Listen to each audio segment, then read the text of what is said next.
Estoy reunida con la doctora María Antonia Vivona, médica especialista en clínica médica, nutrición y diabetes, perteneciente al staff del Hospital Donación Francisco Santoyani. Buenas tardes, doctora. Hola, buenas tardes, ¿cómo estás? El 7 de abril se celebró el Día Mundial de la Salud y el tema este año elegido justamente es la diabetes. Habíamos prometido a nuestros oyentes hablar sobre el tema y aquí estamos con ustedes justamente para que nos diga qué es la diabetes, doctora. Bueno, la diabetes es una enfermedad crónica, es una enfermedad que no se cura, es una enfermedad que tiene una evolución hacia empeorar el estado de salud, pero es una enfermedad que puede controlarse y evitar todas las complicaciones que puedan aparecer cuando uno tiene un programa de tratamiento establecido y cumple, digamos, con la finalidad del mismo, que es evitar las complicaciones a largo plazo. ¿Cuántos tipos de diabetes existen? Existen varios tipos de diabetes. En realidad, la diabetes tipo 1, que es la diabetes insulino dependiente, que es aquella diabetes que aparece sobre todo en los adolescentes, aunque puede aparecer en cualquier edad del individuo, pero es más frecuente en los pacientes adolescentes, en los más jóvenes. Y la diabetes tipo 2, que es la diabetes que aparece sobre todo en los adultos. Esos son los dos tipos más frecuentes que, digamos, que la población sería interesante que sepan, pero también es importante tener en cuenta que el aumento epidémico de la obesidad en el mundo es el responsable del aumento epidémico de la diabetes en el mundo. Y que esta clasificación de diabetes en tipo 1 para los adolescentes o tipo 2 para los adultos ya no es tan así, porque como vemos obesidad también en los niños y en los adolescentes, el aumento de la prevalencia de la diabetes no insulino dependiente o esa diabetes del adulto también la estamos empezando a ver en los adolescentes o en personas más jóvenes. Entonces, doctora, podríamos decir que el sedentarismo juega un papel muy importante.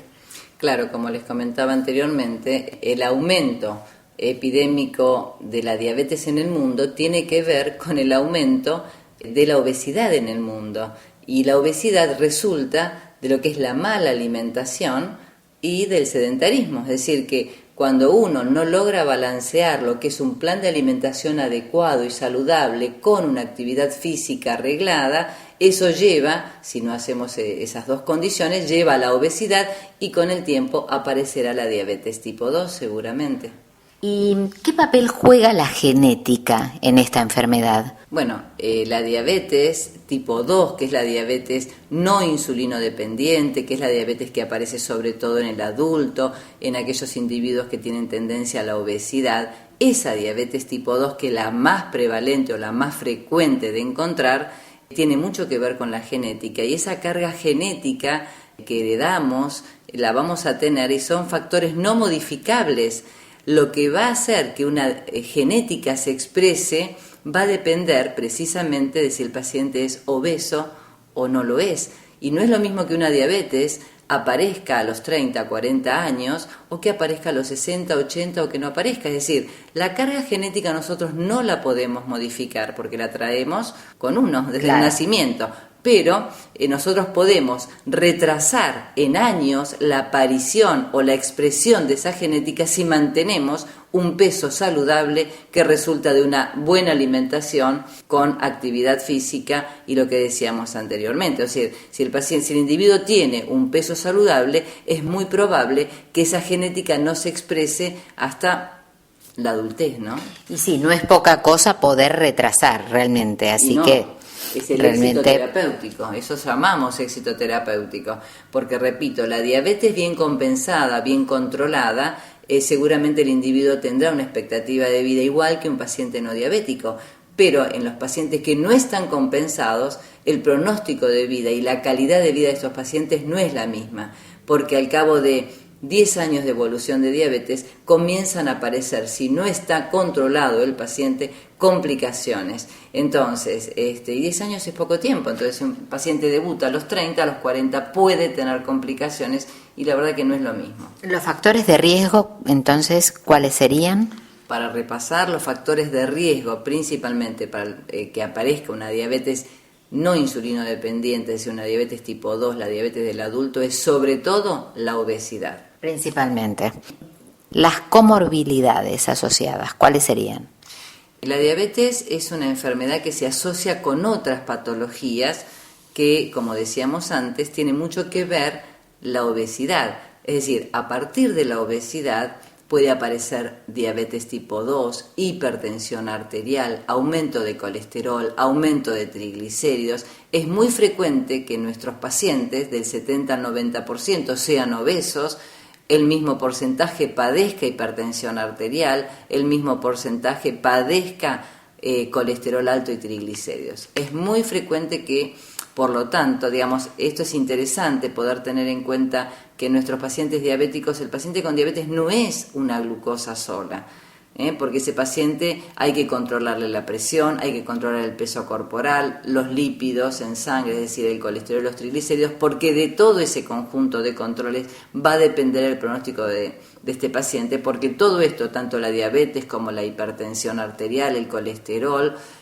son factores de riesgo independientes para enfermedad cardiovascular. Por lo tanto, no sirve controlar solamente la glucosa, sino que también hay que controlar los otros factores de riesgo que habitualmente se encuentran presentes en nuestros pacientes. Importante entonces estar atentos a estas alarmas que acaba de mencionar. ¿Se lo puede considerar como un problema importante para la salud pública? Sí, la diabetes es un problema serio en salud pública.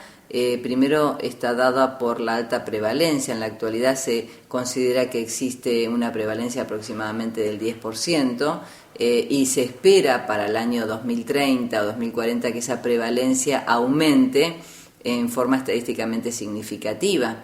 En el mundo en la actualidad hay aproximadamente 200-300 millones de personas afectadas con diabetes y se espera para el año 2030 que sean el doble. Entonces, ese crecimiento epidémico de la obesidad en el mundo y en particular también en nuestro país, que es lo que nos interesa en este momento, hace que esta patología sea un problema real en salud pública.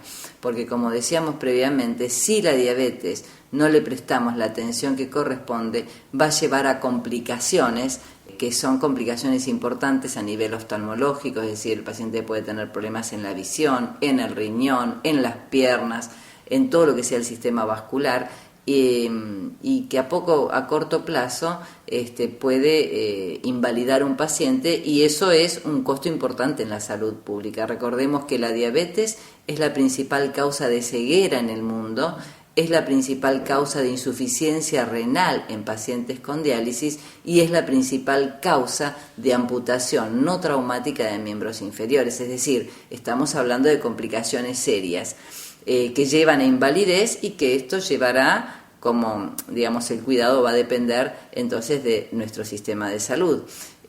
Pero también es importante remarcar, para que no generar pánico en la población con todo esto que estamos diciendo, es que todas estas complicaciones se previenen si los pacientes están controlados. Y el control implica una buena alimentación, de una actividad física arreglada, de consultas periódicas al médico, con su medicación adecuada. Y si uno cumple, sin estar todo el tiempo en el médico, pero 2 o 3 controles anuales, seguramente estas complicaciones se retrasan el año, y eso está demostrado científicamente, ¿no? Hay estudios que demuestran que el buen control de la diabetes previene, retrasa o minimiza las complicaciones crónicas de la misma.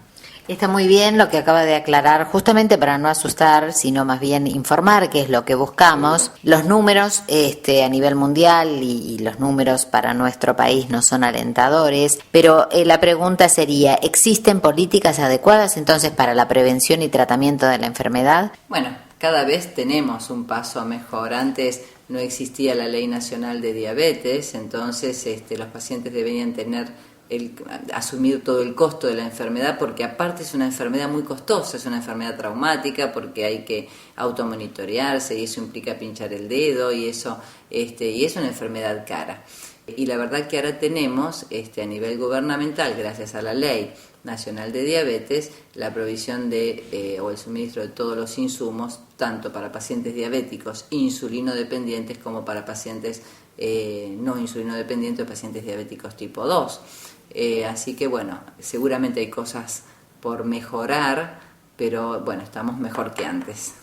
Afortunadamente. ¿Y podemos hablar de que sea una enfermedad curable? No, la diabetes no es una enfermedad curable. La diabetes es una enfermedad crónica donde nosotros podemos lograr un excelente control metabólico y tener una glucemia de 80, que es normal. Pero la condición de diabético no se pierde. Es decir, si el paciente vuelve a fracasar en su plan de alimentación, no hace actividad física, no concurre al médico, abandona la medicación, su glucemia va a aumentar. Esto es lo mismo que la obesidad. El paciente, si cumple un plan de alimentación, tendrá un peso saludable. Cuando vuelve a comer, aumenta de peso. Tanto la diabetes como la hipertensión, la obesidad son enfermedades que no se curan, sí se controlan, pero la condición de diabético, dislipémico, hipertenso nunca se pierde. Cuando uno abandona el tratamiento o no solamente abandona, también es importante esto remarcar, todas estas enfermedades son enfermedades evolutivas. ¿Qué quiere decir? Que la medicación, el tratamiento que implementamos un año ya puede no ser eficaz en este año. Claro. Entonces hay que ir constantemente modificando el tratamiento para lograr los objetivos del tratamiento, que es tener a nuestro paciente compensado. Ahora bien, doctora, ¿qué pasa con los chicos? ¿Se trabaja igual que los adultos? Ahí tenemos un doble problema, porque son chicos, porque no entienden cómo se tienen que tratar, porque se niegan al tratamiento en muchos casos. ¿Cuál es su experiencia al respecto? Bueno, yo hago sobre todo, diabetes en el adulto, pero nosotros vemos los diabéticos, no hablamos de diabéticos, hablamos de pacientes que padecen diabetes. Es cierto, los adolescentes tienen la rebeldía de la adolescencia, no solamente con la enfermedad, sino también con los otros aspectos de la vida de ellos. El tema es acompañarlos, contenerlos, explicarles, tienen que saber cuáles pueden ser las complicaciones, tienen que saber cuáles son los beneficios de un buen tratamiento, y sobre todo acompañar al paciente. Todas las enfermedades crónicas, todos tenemos derecho a enojarnos, derechos a no estar adheridos en un momento, pero bueno, le debemos explicar y acompañar y decirles que bueno, las vacaciones no deben ser por mucho tiempo. Rápidamente tenemos que reconciliarnos con lo que nos toca vivir y seguir adelante, ¿no? Yo siempre le digo a los pacientes, sobre todo a los adolescentes, que trataremos de adaptar la vida del paciente a la diabetes y no la diabetes que sea lo primero en ellos. No tiene que estar la diabetes delante, sí, una mochila. Toda la vida van a tener al costado o atrás, pero es una mochila que tienen que llevar el resto de su vida. Por eso no hablamos del diabético, hablamos de pacientes que padecen diabetes.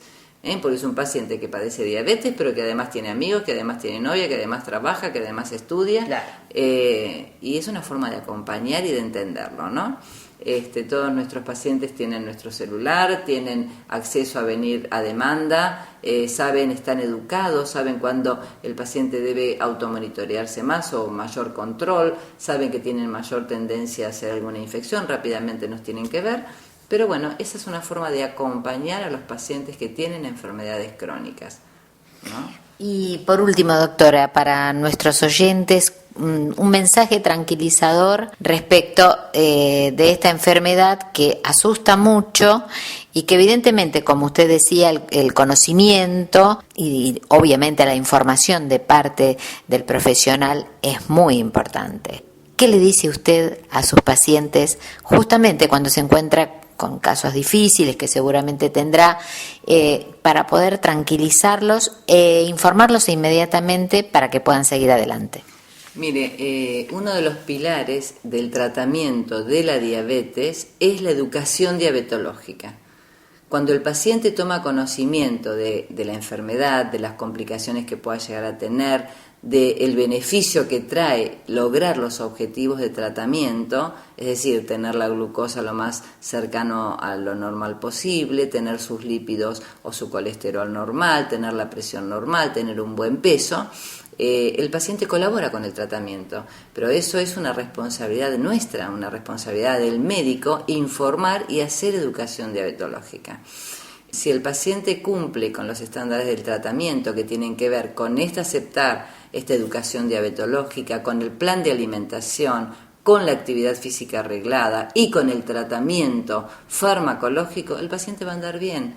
Y como decíamos antes, hay estudios que dicen que cuando el paciente está bien controlado, el buen control de la diabetes previene, retrasa o minimiza todas las complicaciones de la diabetes, y la esperanza de vida, la expectativa de vida de nuestros pacientes será igual que la de un paciente no diabético, pero debe tener un buen control y un buen feeling con su médico, que si no lo logra con uno tendrá que ir a buscarlo con otro, pero tienen que tener una conexión para poder lograr esos objetivos, porque está bien demostrado que teniendo bien controlada la diabetes no tendrá complicaciones. Muchísimas gracias, doctora, la explicación muy clara. Nos sentimos mucho más tranquilos y ya con menos miedo a esta enfermedad que, si bien es crónica, con el apoyo de un buen profesional y con la medicación correspondiente se puede seguir adelante haciendo una vida normal. Muchísimas gracias. Y estuvimos en entrevista con la doctora María Antonia Vivona, médica especialista en clínica médica, nutrición y diabetes, perteneciente al staff del Hospital Donación Francisco Santoyani.